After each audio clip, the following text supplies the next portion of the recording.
i7 ગુજરાતનો અવાજ। નમસ્કાર દર્શક મિત્રો, i7 ન્યૂઝ ગુજરાતીની સાથે હું છું આપની સાથે પાયલ બામભણિયા। તો જોઈએ આજના મહત્વના સમાચાર। બાકોર પોલીસ સ્ટેશન વિસ્તારમાં લાખો રૂપિયાનો વિદેશી દારૂ પકડી પાડતી એલસીબી મહીસાગર।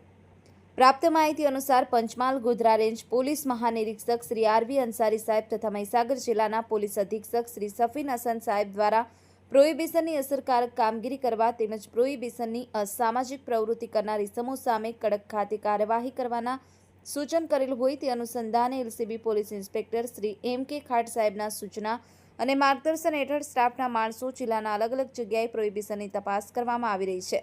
ત્યારે એલસીબી સ્ટાફના માણસો માહિતી મળેલ હતી કે એક સફેદ કલરની સ્વિફ્ટ ગાડીમાં ભારતીય બનાવટનો વિદેશી દારૂનો જથ્થો ભરી અને રાજસ્થાનથી નીકળી અને ડીટવાસ થઈ બાબલિયા તરફ જનાર છે। ચોક્કસ બાતમી અને હકીકતના આધારે સ્ટાફના માણસો લવાણા ગામની સીમમાં સદર વાહિની વોચ કરેલ તે દરમિયાન દાંતની મુજબની સફેદ કલરની સ્વિફ્ટ ગાડી આવતા એલસીબી સ્ટાફના માણસોએ વાહનને આડાસ કરી સદર ગાડીને રોકી લીધેલ અને ગાડી ચાલક તેમજ બીજા એક ઇસમને ઝડપી પાડવામાં આવ્યો હતો, જેમાં 267 નંગ વિદેશી દારૂ જેની કુલ કિંમત 3,57,300 એટલી કિંમત થવા પામેલ છે।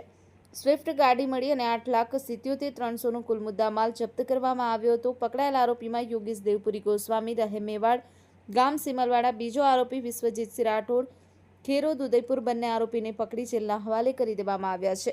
i7 news Gujarati, Mahisagar.